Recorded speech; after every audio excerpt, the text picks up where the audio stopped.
Patricio Donoso, vocal del CAL por Creo, segundo vicepresidente de la Asamblea y miembro de la Comisión del Régimen Económico. Bienvenido a Contacto Directo. Stephanie, muchas gracias por la invitación. Muy buenos días. Buenos días también. Sobre las demandas de inconstitucionalidad que se han presentado en contra de esa ley tributaria aprobada en la Asamblea. Uno, la Cámara de Comercio de Quito, en contra de la disposición quinta, la que está relacionada con el cobro de impuestos a la renta de dividendos a empresas extranjeras, y también sobre la contribución de las empresas que facturan más de $1 millón. Y luego el Partido Social Cristiano con una denuncia de forma y de fondo. Escuchemos lo que nos dijo aquí Vicente Almeida del PSC. Violando flagrantemente de fondo y de forma la Constitución de la República.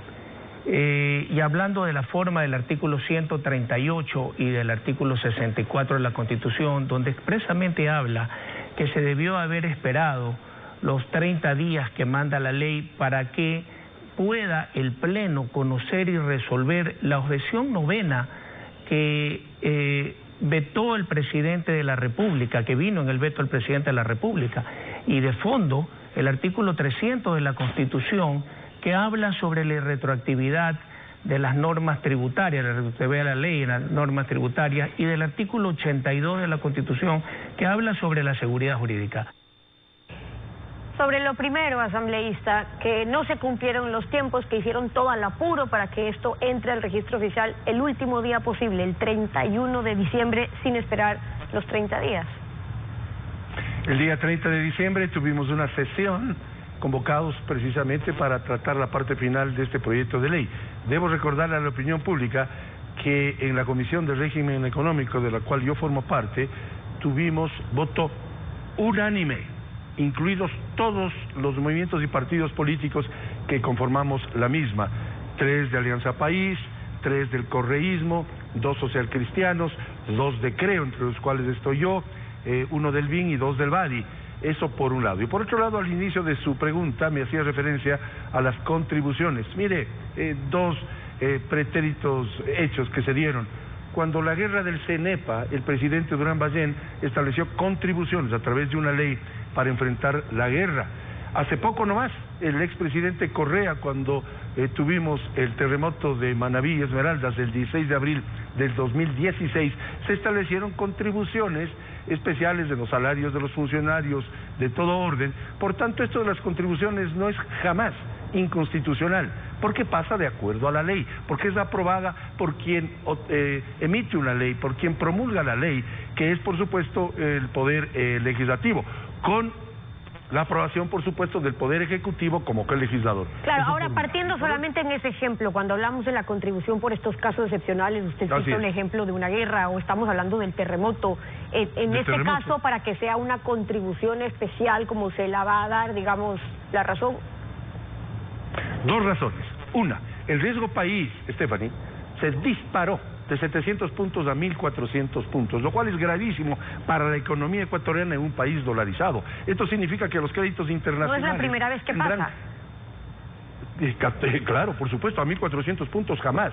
Camino a Venezuela, pues 1.400 puntos de riesgo país significa que los créditos internacionales tendrán un encarecimiento de 14% por sobre la tasa internacional así llamada. Y la segunda, romper los acuerdos con el Fondo Monetario Internacional. Y yo sí soy de aquellos, y lo he dicho siempre desde la presidencia del Comité Empresarial Ecuatoriano, aquí en este canal y en todos los medios, yo sí estoy de acuerdo en regresar a tener acuerdos con el Fondo Monetario Internacional, porque los multilaterales de crédito nos dan créditos al 2-3%, no como los chinos al 11%. Ahora, a 20 años lo que plazo. está un poco en discusión con esta demanda, y vale la pena porque parecería un tema de fechas minucioso, pero la consecuencia de eso es desde cuándo se lo va a aplicar. Y entonces lo que está argumentando el PSC es que la Asamblea se pronunció sobre esa objeción parcial del Ejecutivo el 17 de diciembre, luego que en sesión ni se allanaron ni se ratificaron sobre la objeción parcial, por eso sometieron una votación, la ratificación no fue aprobada,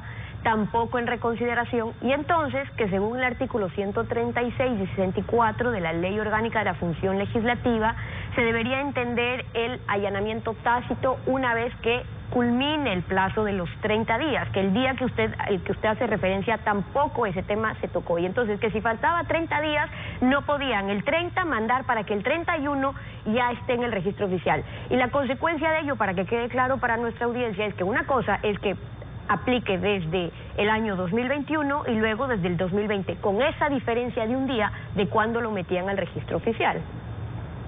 Hay que aclarar algo, el 30 de diciembre no estábamos tratando en segundo debate una ley, Stephanie, estábamos tratando un veto parcial. Y cuando se trata un veto parcial, la ley será ley por una vía o por otra. La disyuntiva era si entra en vigencia el 30 de diciembre del 2019 o en enero del 2020. Hubiese sido muy grave para el país que entre en el 2020, pues no se pueden aplicar incluso las contribuciones a las que hemos hecho referencia, sino en el 2021. Por tanto, era inoperativa la ley que fue votada en forma unánime en la Comisión de Régimen Económico. Por eso es que con responsabilidad nos reunimos el 30 de diciembre y establecimos que su vigencia sea inmediata, a fin de que puedan, por ejemplo, eliminarse el anticipo del impuesto a la renta, por lo cual hemos luchado los verdaderos emprendedores durante años, eliminar esa absurda figura del anticipo del impuesto a la renta que ocasionó graves daños, sobre todo a las empresas medianas y pequeñas, que incluso, Stephanie, tuvieron que endeudarse, incluso al chulco, para poder pagar un anticipo de una renta que quizás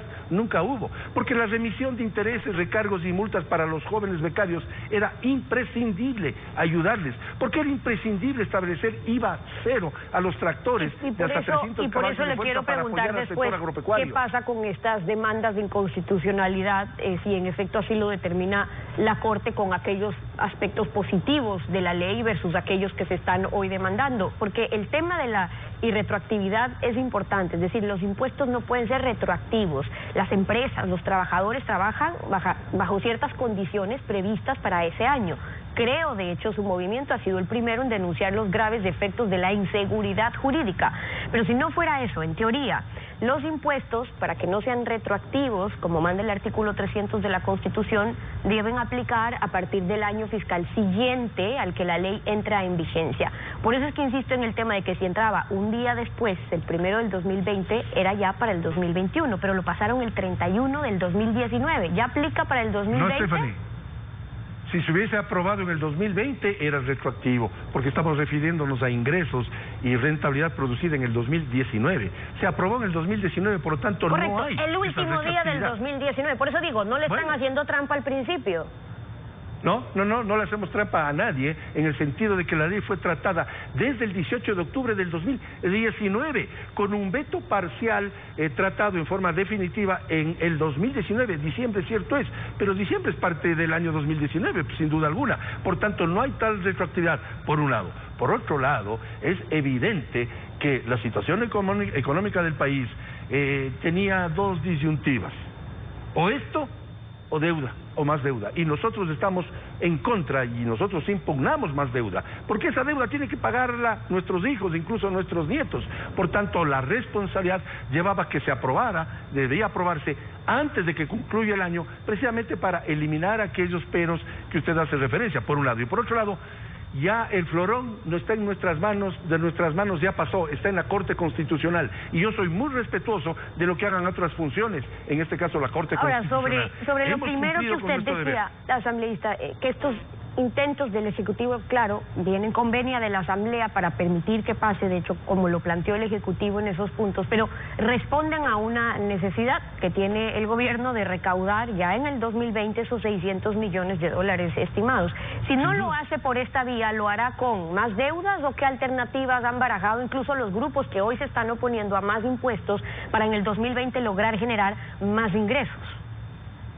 Si no se cubre esa brecha fiscal, por lo menos en alguna medida, Stephanie, por supuesto que tendrá el gobierno, me imagino yo, que echar mano de más deuda. Por eso es bueno la participación del Fondo Monetario Internacional, porque se contraen deudas con los multilaterales al 2 y 3% a 20 años plazo, con 9 años de gracia y con facilidades, por supuesto, y no con los chinos que nos cobraban en el régimen anterior el 10 y hasta el 11%. Por eso es bueno cuidar el acuerdo con el Fondo Monetario Internacional. Yo he sido siempre partidario partidario de los multilaterales de crédito. Por eso es que teníamos que actuar con responsabilidad y aprobar el veto, no en segundo debate, el veto en diciembre del año pasado. Cuando se trata de un veto, y esto es importante que la opinión pública tenga claro, o la ley será ley, ya sea porque va con la opción del 2019 o el 2020, pero la ley ya era ley, porque estábamos tratando un veto, ya sea con participación del legislativo con 91 votos, o ya sea por la vía del allanamiento. Hay que ser responsables.